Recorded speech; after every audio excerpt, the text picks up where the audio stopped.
Como ya se ha dicho, y Repkov lo reiteró, no hay negociaciones sobre territorios rusos. Punto. Está muerto desde el principio. Y en cuanto a la zona de amortiguamiento, escucha, este es el nivel más alto del juego geopolítico. Si sabes que el proceso ya ha comenzado, que la pelota ya ha empezado a rodar, ¿de acuerdo? Y puedes prever, los rusos no siempre, pero la mayoría de las veces aciertan estratégicamente. Puedes prever que una vez que la pelota empieza a rodar, ¿es necesario seguir empujándola más o simplemente dejar que ruede cuesta abajo, por así decirlo, hasta que alcance el objetivo?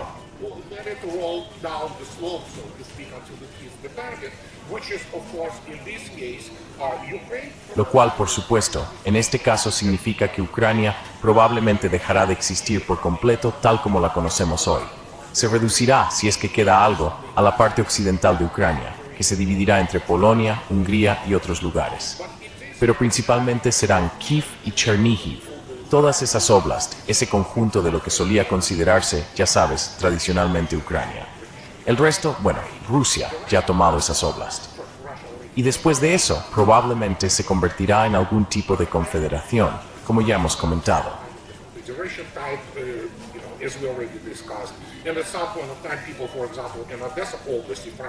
En algún momento la gente de Odessa, por ejemplo, si los rusos no la toman, simplemente votará oficialmente por la secesión y se unirá a Rusia, como ocurrió con esas 4 antiguas repúblicas, Zaporilla, Jersón, Donetsk y Lugansk.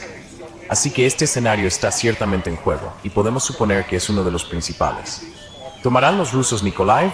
Es posible, no lo sé. Ese es el asunto, no lo sé.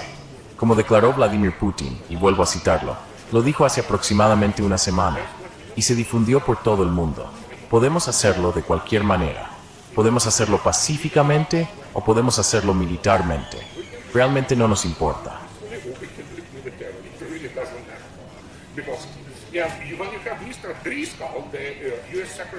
Y cuando tienes al señor Driscoll, el secretario del ejército de Estados Unidos, diciendo ayer que Rusia puede hacerlo indefinidamente, infinitamente, simplemente continuar con lo que hace, porque hoy, como ya he dicho, veo a la infantería rusa ya en el edificio administrativo principal del antiguo Pokrovsk, ahora Krasnoarmeysk, y ellos dicen, oye, no vemos a nadie, porque básicamente, durante los últimos días, solo estaban limpiando los edificios que quedaban. Ya sabes, está completamente bajo control, y eso continuará. Su proporción es de 1 a 30. Así que sí, los rusos pueden hacerlo todo el día. Pero eso es la guerra, algo que evidentemente no se ha estudiado en el occidente combinado durante los últimos 80 años.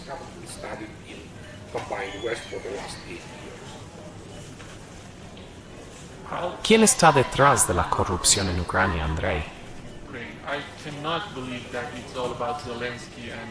No puedo creer que todo gire en torno a Zelensky y Yermak.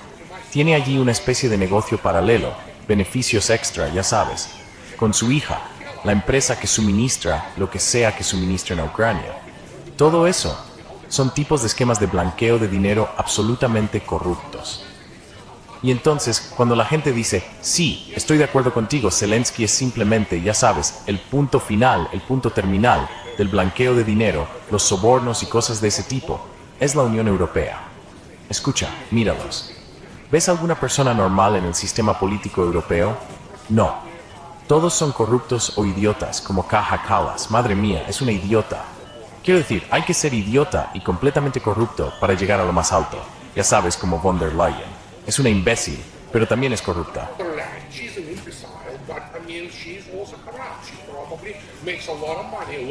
Probablemente gane mucho dinero de hecho con esas cosas. Hay mucha gente interesada también en Estados Unidos en asegurarse de que este país continúe de alguna forma, porque de eso viven. Así que en este caso Zelensky es solo parte del problema, pero la cadena alimentaria, si se quiere, es muy grande, enorme en realidad. ¿Y a quién se va a señalar concretamente en términos de corrupción? Estoy bastante seguro, es una especulación por supuesto, pero estoy bastante seguro de que von der Leyen será una de ellas. La Comisión Europea, ese grupo de burócratas, puedes mirarlos, son unos corruptos. Eso es lo que son. No entienden cómo gestionar las cosas. Lo único que saben es cómo robar. Esa es la única manera. Y lo mismo ocurre en Washington, D.C.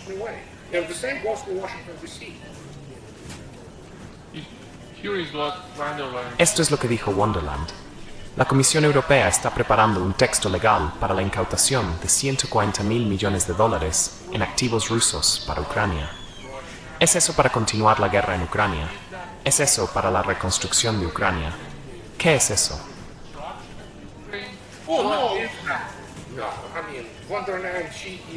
No, quiero decir, Wonderland es una completa idiota. Solo sabe hacer declaraciones grandilocuentes. Obviamente quieren ese dinero.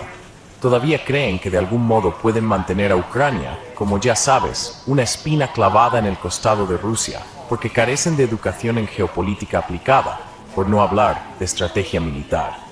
Von der Leyen o cualquiera en la Comisión Europea o en el Parlamento Europeo no tiene ni idea de lo que es una guerra real, de lo que requiere o de cómo se construyen las estrategias. Son simplemente incompetentes. Y de nuevo, la mayoría de esas personas son abogados. Ella es ginecóloga, especialista en atención infantil.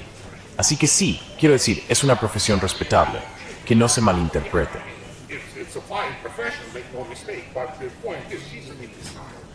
Pero el caso es que es un imbécil. Ya sabes, está ahí solo porque, bueno, tiene esos parientes de las SS, así que odia a los rusos a muerte. Para ella es una especie de cuestión metafísica, si quieres. Simplemente quiere que los rusos desaparezcan. Ese es uno de los motores que la impulsan, como ocurre con la mayoría, no todos, pero la mayoría de los europeos, no les gustan los rusos. Así que tienes esta especie de confluencia, ya sabes, esas influencias que se unen en un solo vector, por así decirlo. Así que, 140. Evidentemente, la cifra de hoy era que ya se han robado 30.000 millones de dólares y se han usado para apuntalar el régimen nazi de Zelensky. Así que puedes esperar cualquier cosa de esa gente. Como ya he dicho, la mayoría de ellos son criminales de guerra.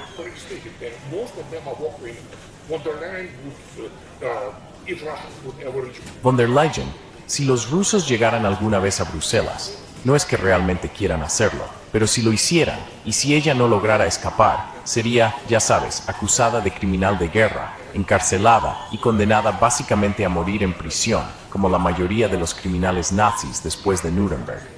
Así que sí, quieren robar ese dinero. Obviamente, tienen sus propios intereses financieros. Una vez que roben ese dinero, probablemente se enriquezcan aún más. Pero entonces Bélgica de repente reconoció, oh no, no queremos hacer eso. Así que ahora Italia, porque dicho de otro modo, los rusos tienen, dependiendo de cómo se calcule, hasta $1 billón en propiedades europeas que aún no están congeladas. Están como en reserva. Los rusos aún no las han nacionalizado realmente, pero lo harán si llega el caso. Así que sí, es simplemente ojo por ojo, si quieres.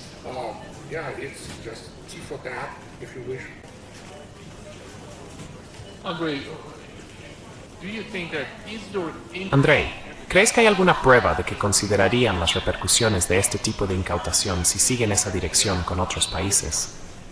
Ya sabes, todo el mundo está observando a Occidente, al Occidente colectivo, ahora mismo. Si pueden hacerle esto a Rusia, nos lo harán todo a nosotros, ¿sabes? Por eso están destruyendo todo el sistema. Nadie los quiere ya.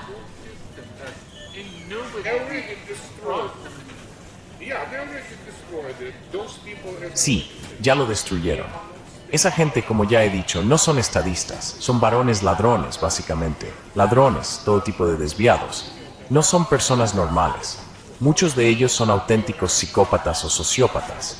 Von der Leyen, ella es una psicópata, obviamente. Está obsesionada, junto con esa otra gente del gobierno alemán. Quiero decir, ráscale a un alemán y encontrarás a alguien cuyo abuelo luchó en la Wehrmacht o en las SS, ¿sabes? Así que hay una especie de, ya sabes, buena tradición familiar de mantener ese odio hacia los rusos. ¿Y por qué nos sorprendería eso? Y mira la administración Trump. Es un caos total. Estados Unidos ahora mismo es ingobernable. No es solo que ambos partidos sean corruptos, es un partido único. Vale.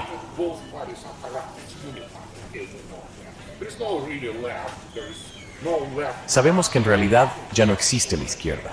No hay partidos de izquierda en Estados Unidos. Todos son tipos de desviados y psicópatas neoliberales, maníacos genocidas. Lo mismo ocurre con los republicanos. Y así es todo el sistema. Se está desgarrando a sí mismo, y estamos observando en tiempo real el colapso de Occidente. Y no es algo como, oh, colapsará. No, estamos dentro de ese proceso ahora mismo. Obviamente, algunas personas no lo reconocen porque viven su vida diaria. Van a la tienda, conducen coches, hacen cosas así, crían a sus hijos, simplemente intentando educarlos y todo eso. Pero la realidad es que, mira Europa, se acabó. Va a convertirse en un infierno del tercer mundo. Ya está empezando a hacerlo y va a empeorar mucho más.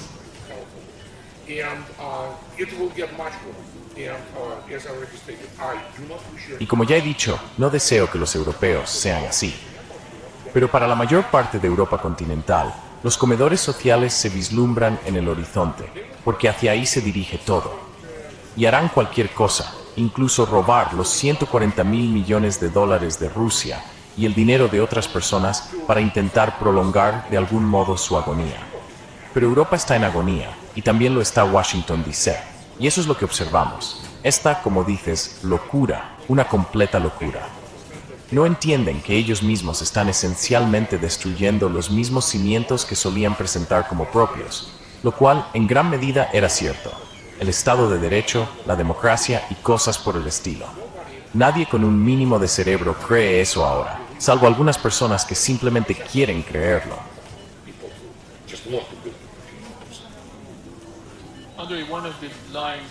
Andrei, uno de los puntos del documento es la amnistía por crímenes de guerra. Hoy hablé con Michael Hudson, y lo que él señalaba es que Rusia, tras cualquier acuerdo con Ucrania, quiere algo parecido a los juicios de Nuremberg. Y está ahí, está en marcha, el Tribunal Preliminarista. No se trata solo de Bucha, Andrei. También se trata de la región de Kherson. No, es la base de su operación militar especial. Es su tribunal por los crímenes del régimen nazi en Nuremberg, en Kiev. Y luego, por supuesto, una vez que esto se resuelva, habrá muchas personas en Occidente que serán acusadas en ausencia por los crímenes de guerra que cometieron. Hay muchas personas de la CIA, el MI6 y otras organizaciones de este tipo que tienen, ya sabes, sangre en las manos. No es que realmente les importe, son psicópatas que fingen ser personas inteligentes.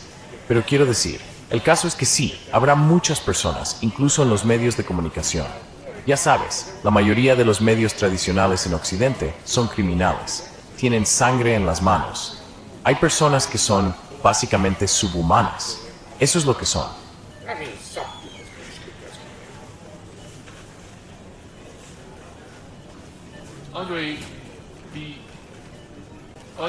Andrei, el otro punto sería este. ¿Cómo respondería Rusia?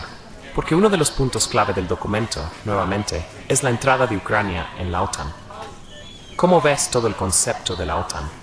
Sabes, recientemente, hace solo 3 días, creo, escuchamos al embajador iraní en Rusia y parece que están hablando de algún tipo de pacto de defensa. Entonces, ¿cuál crees que sería la solución adecuada para la OTAN hoy en día? El caso de Ucrania está llegando a su fin. Ukraine case is just getting to the end. I cannot see. No puedo imaginar a Ucrania luchando dentro de 2 o 3 años, porque no tienen. Y Estados Unidos está algo agotado por la guerra en Ucrania, porque ve que no le aporta nada. Al menos eso pueden verlo ahora, con la administración Trump. Pero, ¿cómo ves todo el concepto de la OTAN? ¿Qué debería hacerse?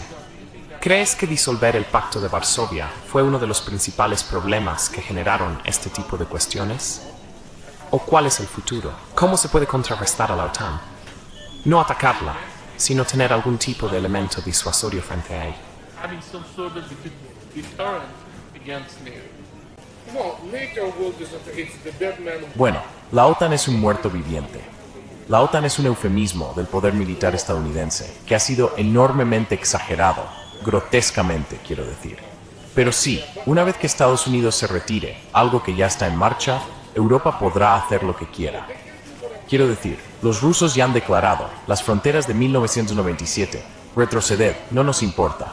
Podéis crear lo que queráis. Porque, obviamente, como sigo diciendo, hay personas que se ocupan de la previsión estratégica en el ámbito militar y económico, en el Estado Mayor, por ejemplo. Allí tienen un enorme departamento una dirección que se ocupa de cuestiones económicas relacionadas con la guerra, las tecnologías y cosas de esa naturaleza. war and technologies and things of this nature. So they know what Europe is. They know that they cannot. Así que saben lo que es Europa. Saben que no pueden producir nada sin, ya sabes, arruinarse a sí mismos. Así que hagan lo que quieran. Estados Unidos sabe que la única manera de mantener al menos la apariencia de ser una verdadera gran potencia es tener a Europa totalmente dependiente del poder, las armas y los negocios estadounidenses. Obviamente, ese es uno de sus objetivos. No digo que sea una ilusión, tiene un núcleo racional de verdad, pero no va a salvar a Estados Unidos de la manera en que Estados Unidos intenta salvarse a sí mismo. Si consideramos que la administración Trump sabe lo que hace, cosa que no es así. Consider that Trump administration knows what it's doing, which it does not.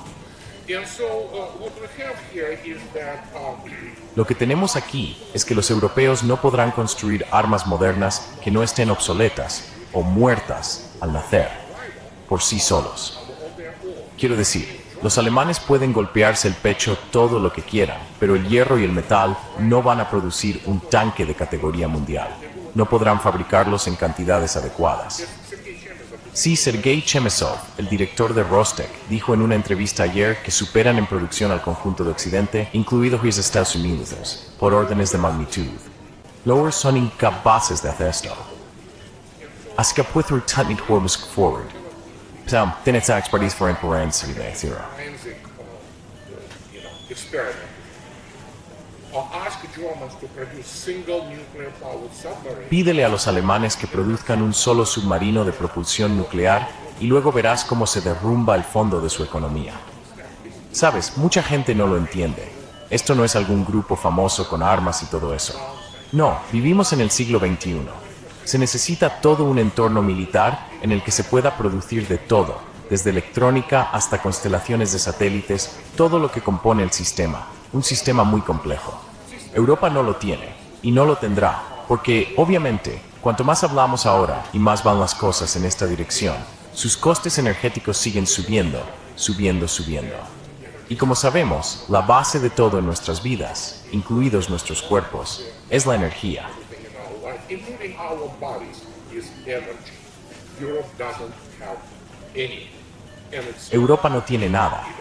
Depende totalmente de Estados Unidos o de Rusia, de la que se ha desvinculado. Bien, de acuerdo. Rusia dijo, no queréis eso. Está bien. Seguid vuestro propio camino. Dependéis de él.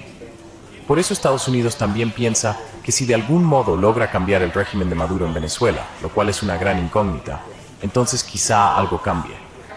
Así que tenemos, sí, básicamente un dilema, y no es fácil para Occidente, por decirlo suavemente. Pero Estados Unidos, por su tamaño, importancia, peso y todo eso, obviamente tiene una salida. El problema es que la gente en Estados Unidos no sabe cómo aprovecharla. Pero Europa se ha acabado, está terminada, no tiene ninguna perspectiva. done. No perspective whatsoever. The negotiations between Russia and the United States. ¿Quién representa realmente a Rusia en las negociaciones con Estados Unidos? ¿Es Kirill Dmitriev? ¿Es el ministro de Asuntos Exteriores ruso? ¿Y cómo ve la relación entre ambos? Porque mucha gente dice que como Steve Witkoff está de algún modo implicado en el negocio, Kirill Dmitriev podría entenderse bien con él. Understand him well, you know. Oh, they knew each other for many years. In fact, Oh, se conocen desde hace muchos años. De hecho, Dmitriev, mientras estaba en Estados Unidos, trabajaba con Witkoff en la misma empresa, fuera lo que fuera que hicieran allí. Así que son amigos, se conocen muy bien. Dmitriev, obviamente estando allí, no es realmente un empresario, sinceramente. Es el responsable del Fondo Ruso de Inversión Directa, que es esencialmente un programa gubernamental. Es una suma de dinero gigantesca y la invierten directamente en todos los proyectos críticos que Rusia necesita. Así que se conocen, y Witkoff, obviamente, a diferencia de Trump, tiene cierto grado de comprensión de las cosas, ¿sabes? Y por eso le están atacando, ¿verdad? so, and that is why. That's why you're attacking him, right? Yeah, that's why they're attacking him. Yeah, and so they have a rapport. Sí, por eso le están atacando. Así que tienen una relación entre él y Dmitriev. Pero no olvides que tanto Dmitriev como Witkoff son simplemente enviados especiales. Es como si Putin o Trump dijeran, vale Kirill, ahora eres un enviado especial. Este es el plan. Esto es lo que queremos ver. Habla con Witkoff. Y ellos hablan entre sí. Pero como declaró Sergei Lavrov hace un par de días, muy recientemente, dijo, sí, tenemos un canal de comunicación. No hay ninguna conversación en curso, pero tenemos el canal. Así que sí, Witkoff y Dmitriev actúan un poco como intermediarios. Y obviamente a Witkoff se le permite entrar en el Kremlin. Between and Witkoff obviously is allowed into Kremlin. He is allowed to carry some messages by Trump. Se le permite transmitir algunos mensajes de Trump. Por lo demás, como tú mismo viste, filtrarán lo que les dé la gana, y algunas de esas filtraciones podrían ser completamente inventadas. Quiero decir, eso es lo que hace esa gente. Se sacan cosas de la manga y las presentan como hechos. Así que cualquier cosa que salga, digamos de Bloomberg o de The New York Times, la mayoría son mentiras. La mayor parte es una operación de influencia de la CIA o de quien controle a esos perdedores de The Wall Street Journal o de donde sea. Así que, en este caso, los rusos saben perfectamente que pueden hablar con Witkoff. Pero como ya declaró el señor Ryabkov, hay cosas que no son negociables. So there are things which are not negotiable. Period. It's like you begin to bring it. Punto. Es como cuando lo mencionas, los rusos lo cortan de inmediato diciendo, no, se acabó, no hables de eso, no nos interesa. De nuevo, como ya he dicho, se trata de las aguas administrativas de esos 4 oblasts. Ya nadie habla de Crimea, ni siquiera los medios. Y como también he señalado, existen esos 2 objetivos políticos bastante interesantes, la desmilitarización y la desnazificación. Así que lo que estamos observando ahora no trata solo de que Ucrania esté siendo desmilitarizada. Ya ha sido desmilitarizada. Ahora es una estructura virtual, ya no un territorio real. Depende completamente del apoyo financiero y tecnológico de Occidente. Financial and technological support of the West. It is about demilitarization and denazification. Se trata de la desmilitarización y en realidad de la desmilitarización de Occidente. Y en este mismo momento, mientras lo digo, Estados Unidos y especialmente Europa han sido en gran medida desmilitarizados. Simplemente no tienen los recursos, a menos que Estados Unidos decida, y he hablado de esto en varias ocasiones, literalmente entrar en las unidades de primera línea, la 4ª blindada, ya sabes, la 80 SOM, la 100 Brahmo, y decir, de acuerdo, tomaremos todo vuestro equipo, vuestra estructura organizativa, y la transferiremos sin personal a Ucrania. Pues bien, eso crearía, incluso en Estados Unidos, un escándalo de proporciones inimaginables, porque esencialmente significaría desarmar al ejército estadounidense. Disarming US Army. That means literally giving up their weapons to. Eso significa literalmente entregar sus armas, y no pueden hacerlo. Aparte de eso, no tienen mucho a su favor, porque Estados Unidos no puede producir adecuadamente. En primer lugar, Estados Unidos no produce carros de combate principales. No hay Abrams en la línea. Tienen algunos planes, pero por cierto, hasta ayer se cancelaron las fragatas Constellation. No tienen el dinero, no tienen los diseños. Dicen que tienen diseños, pero todo lo que sigue adelante ahora se enfrenta, quiero decir, a problemas enormes. Ya sea lo más nuevo que intentan construir, el submarino estratégico de misiles de la clase Columbia, al final podrán hacerlo. Eventually they will be able to do it. The United States still has a significant. Estados Unidos todavía tiene una experiencia significativa en la construcción de submarinos. Pero en cuanto a la Marina, se está volviendo obsoleta. Literalmente la flota de superficie, con la excepción de las fuerzas submarinas estadounidenses, está quedando obsoleta en la guerra moderna. Y así si empiezas a analizarlo, eso es todo. En cuanto a Europa, sí, firmaron un memorando con Francia según el cual Ucrania en 10 años comprará 160 de esos. Francia probablemente pueda producir unos 5 al año, ya sabes, así que buena suerte. ¿Qué puedo decir? Es una completa locura, quiero decir. Esa gente, y de nuevo, los regímenes. Europa se está volviendo totalitaria. Una Europa unificada se convierte en un estado totalitario, y la situación empeorará mucho para Europa. And it will get much more.